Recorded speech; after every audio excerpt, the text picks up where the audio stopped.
नेतागण हैं, उनसे हमने बात की।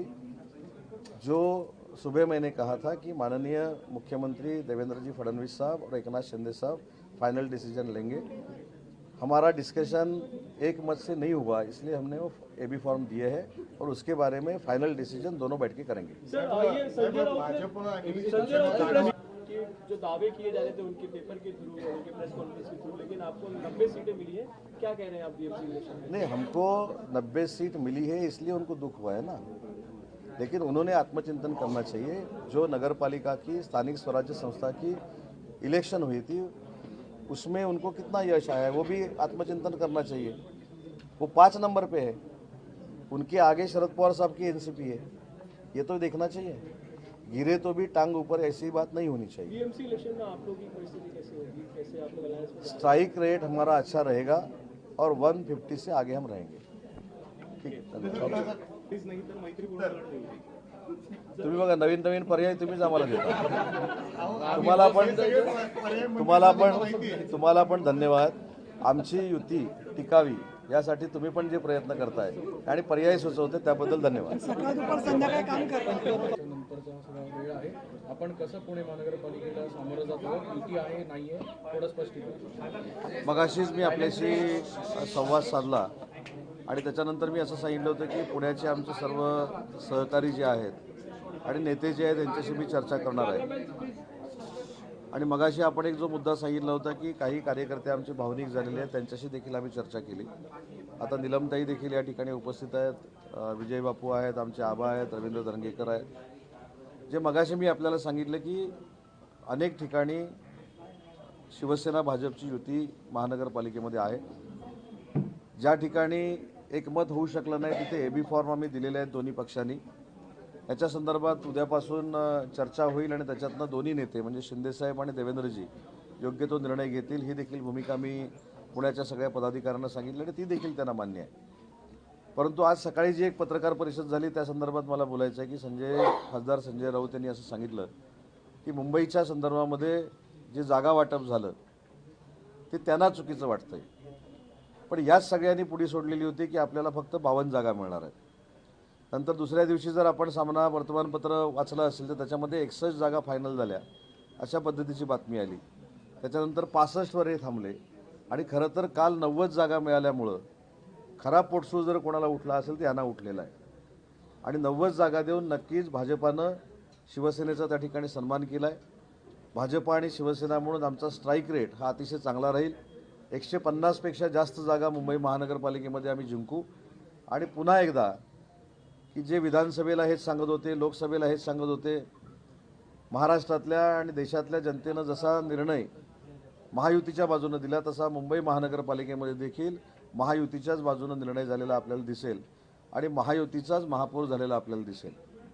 त्याच्यामुळं कायमस्वरूपी एकनाथ शिंदे साहेबांना टार्गेट करायचं, एकनाथ शिंदे साहेबांची बदनामी करायची आणि कायम त्यांना कमी लेखायचं, हाच उद्योग काही लोकांनी गेली 3.5-4 वर्ष केला आहे आणि त्याला एकनाथ शिंदे साहेबांनी निवडणुकांमधनं उत्तर दिलं आहे। खरं तर आत्मचिंतन होणं गरजेचं होतं। नगरपालिकेच्या ज्या निवडणुका झाल्या त्याच्यामध्ये युबीटी 5 नंबरला गेलेली आहे।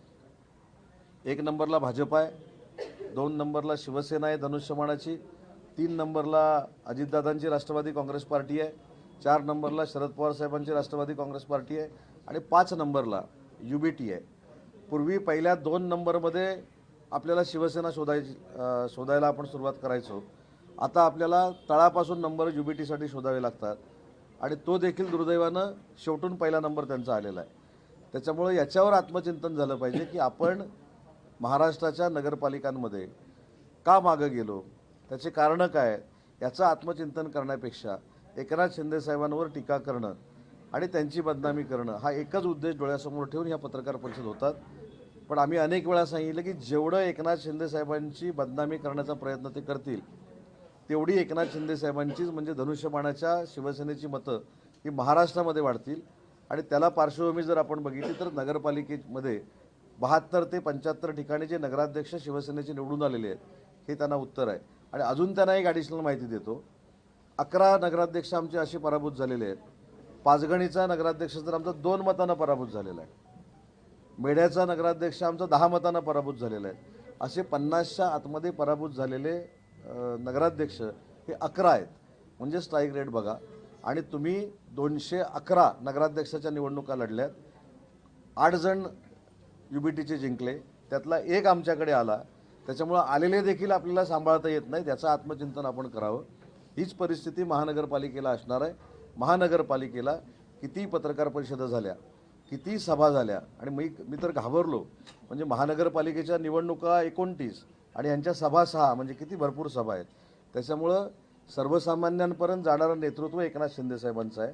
कार्यकर्त्यांच्या निवडणुकीला प्रत्येक नगरपालिकेमध्ये जाऊन एकनाथ शिंदेसाहेबांनी सभा घेतली. ही ताकद देण्याची पद्धत कार्यकर्त्यांना आणि महाराष्ट्राला कळलेली आहे. आणि 29 महानगरपालिकेच्या निवडणुका असताना फक्त जवळच्या 6 महानगरपालिकेमध्ये सभा घ्यायची आणि कार्यकर्त्यांना वारावर सोडायचं, हा जो काय प्रकार आहे हा थांबला पाहिजे. यासाठी काहीतरी आत्मचिंतन करावं अशी माझी विनंती खासदार संजय राऊत साहेबांना आहे. एकनाथ शिंदे किती सभा घेणार आहेत? नगरपालिकेच्या निवडणुकीमध्ये एकनाथ शिंदे साहेबांनी पहिल्या टप्प्यामध्ये 53 सभा घेतल्या आणि दुसऱ्या टप्प्यामध्ये 7 सभा घेतल्या, म्हणजे 60 सभा आमच्या पक्षप्रमुखांनी घेतल्या. समोरच्यांनी किती घेतल्या? वरचा 6 काढून घेतल्या की जे उरतं ते 0 सभा घेतल्या. त्याच्यामुळे शिंदेसाहेब हे कार्यकर्त्यांचे, सर्वसामान्यांचे नेते आहेत. ते कार्यकर्त्यांच्या निवडणुकीसाठी घरापर्यंत जायला देखील त्यांना कुठं कमीपणा वाटत नाही. सर, एक प्रश्न असा विचारला जातोय की अजित पवार हे तुमच्यासोबत आहेत, आपली जी युती झाली आहे ती शरद पवारांच्या राष्ट्रवादीशी झालेली आहे. तडजोडीचा काही मुद्दा या ठिकाणी समोर येतोय, त्यामुळे तुम्ही कसं बघता या दोन्ही राष्ट्रवादीच्या युती? हा त्यांनी घेतलेला निर्णय आहे ना. अजितदादांनी शरद पवार साहेबांच्या राष्ट्रवादी काँग्रेस पार्टीबरोबर युती करण्याचा निर्णय घेतला आहे, आघाडी करण्याचा निर्णय घेतला आहे. हा त्या दोन पक्षातला वैयक्तिक बाब आहे. आणि पुणे महानगरपालिका आणि पिंपरी चिंचवड महानगरपालिकेमध्ये ते आमच्यासोबत असणारच नाहीत, ही सुरुवातीपासून त्यांची भूमिकाच होती.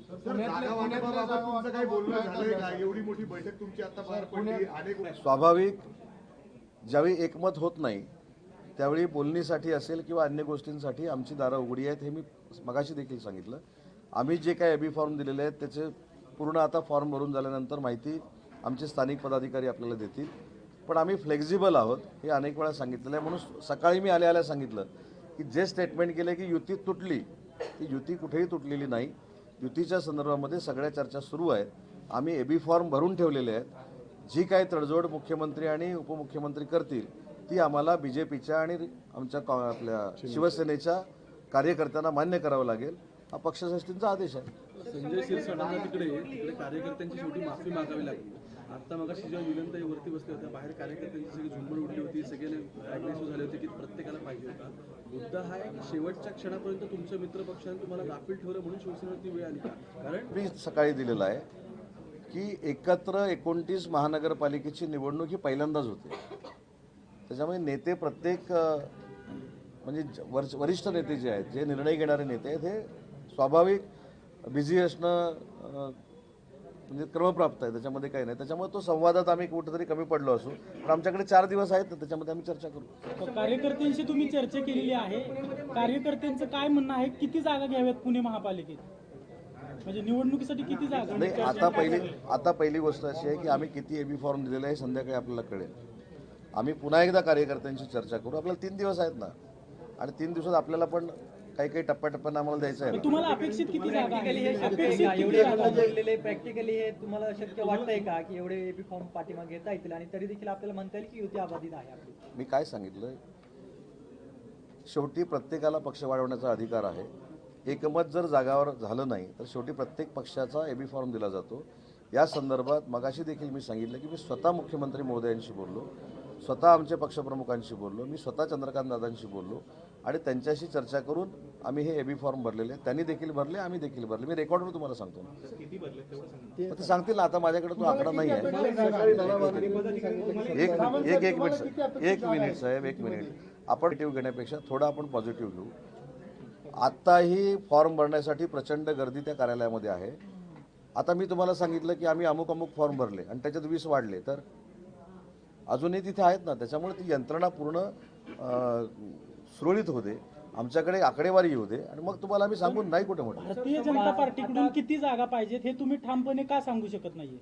की आम्हाला एवढ्या युतीमध्ये जागा हव्या आहेत किंवा नाही कार्यकर्त्यांची नाही, पण तशी मला मागणी आहे. मला काय असं वाटतं की तुम्हाला वाटतं की आम्ही ठामपणानं सांगावं, पण आम्हाला जर वाटतच नसेल ठामपणानं सांगावं, आम्ही जसं मुंबई महानगरपालिकेमध्ये तुम्हाला आश्चर्याचा धक्का दिला 90 जागा घेऊन, तसं जर द्यायचं असेल पुण्यामध्ये, आणि तुम्हाला पण 3-4 दिवस हे मिळेल ना की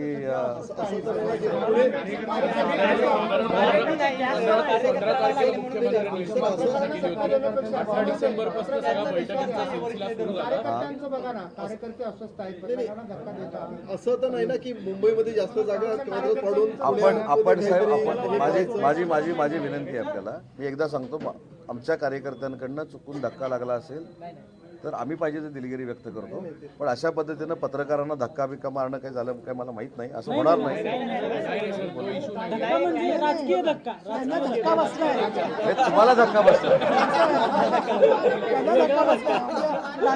हे लक्षात आलं. माझ्या लक्षात आलं. धक्के बसतात त्या पद्धतीचा धक्का. नाही नाही, त्यांना पत्रकारांना बसलेल्या धक्क्याबाबत बोलता येतं. अर्धा राजकीय होता. आम्हाला असे फॉर्म भरावे लागले म्हणून त्यांना धक्का बसला असं मला वाटतं. छत्रपती संभाजीनगरमध्ये तुम्ही युती तोडली, अखेरच्या क्षणी जाहीर परत एकदा सांगतो, तुम्ही किती वेळा युती तोडली म्हणून माझ्याकडनं काही वदवून घेण्याचा प्रयत्न करत असाल तरी मी सांगतो की संभाजीनगरमध्ये देखील एबी फॉर्म भरले गेलेले आहेत, त्याच्यावर सांगोपांग चांगली चर्चा होईल आणि त्याच्यातनं चांगला निर्णय होईल. फॉर्म माघारी घ्यायच्या दिवसानंतर देखील फॉर्म माघारी नेते म्हणतात की आमच्यासोबत त्यांनी युती तोडलेली आहे. तुम्ही म्हणतात की युतीची चर्चा सुरू आहे. मी तुम्ही सकाळी कदाचित होता की नाही मला माहित नाही, मी असं तुम्हाला सांगितलं की शिवसेनेमार्फत अधिकृत भूमिका एकनाथ शिंदे साहेबांच्या निर्देशानं मी मांडतोय. मला ते अधिकार आजच्या दिवसापुरते साहेबांनी दिलेले आहेत.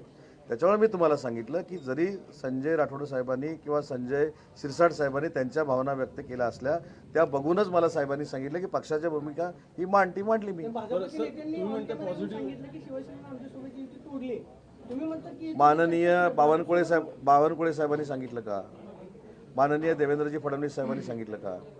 माननीय रवींद्र चव्हाण साहेबांनी सांगितलं. मंत्री अतुल सावे जे पालकमंत्री आहेत, परत भागवत कराड तिथले स्थानिक नेते आहेत, ते जर ऑन कॅमेरा साहेब महायुतीमध्ये संवाद नाही असं म्हणायचं मला. हे तुम्हाला काय म्हणायचं तुम्ही ठरवा. हा मुद्दा हाच आहे. परत कदाचित चौथ्यांदा माझं रिपीट होईल. काय तुमचे शब्दप्रयोग असतील, युती तुटली, युती तोडली, कुठेही युती तोडलेली नाही.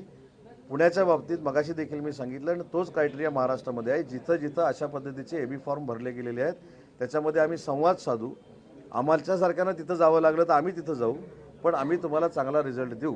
तुम्ही म्हणता पॉझिटिव्ह बोलत आहे. माझ्याकडे पॉझिटिव्ह प्रश्न आहे. माझं असं म्हणणं आहे की पुण्यात शिवसेनेच्या वृद्धीसाठी तुम्ही भाजपच्या किती लोकांना एबी फॉर्म मागे घ्यायला लावणार आहात? म्हणजे तुमच्या वृद्धीसाठी ती यादी जाहीर झाल्यावर कळेल ना तुम्हाला.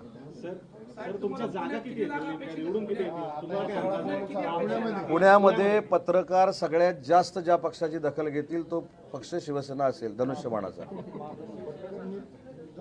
साहेब प्रश्न असा आहे की अनेक तुमच्या ज्या पुण्यातले पदाधिकारी आहेत त्यांनी भाजपसोबत बैठक केली, तुम्ही देखील आज पुण्यात आलाय, तुम्ही युतीसाठी आग्रही असल्याचं दिसतंय, पण भाजप युतीसाठी आग्रही नाही, मग शिवसेना भाजप. उत्तर पण तेच आहे. म्हणजे प्रश्न जरी वेगळा असला तरी उत्तर तेच आहे.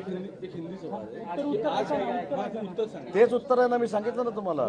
ऐका, अगदी फॉर्म विड्रॉ करेपर्यंत जरी भाजप आणि शिवसेनेचे उमेदवार एकमेकांच्या विरोधात असतील तरी देखील तुम्ही हेच म्हणणार आहे का की युती अजूनही अबाधित आहे आमची? हो, 3 तारखेपर्यंत वाट बघा ना जरा. आपण सगळं अगोदरच का ठरवतो? हे माझी विनंती आहे. आपण ठरवलं सगळं जे आहे तेच आम्ही मान्य करावं अशी भूमिका देखील असता कामा नये. माझं मत असं आहे की 3 तारखेपर्यंत जर काही झालं नाही तर आम्ही 3 तारखेला सांगू ना आम्ही काय करणार आहोत ते. तोपर्यंत कार्यकर्त्यांनी शांत राहायचं. सर पुणे सांगितलं ना. सर पुणे को लेके युती की एग्जैक्टली क्या स्ट्रैटेजी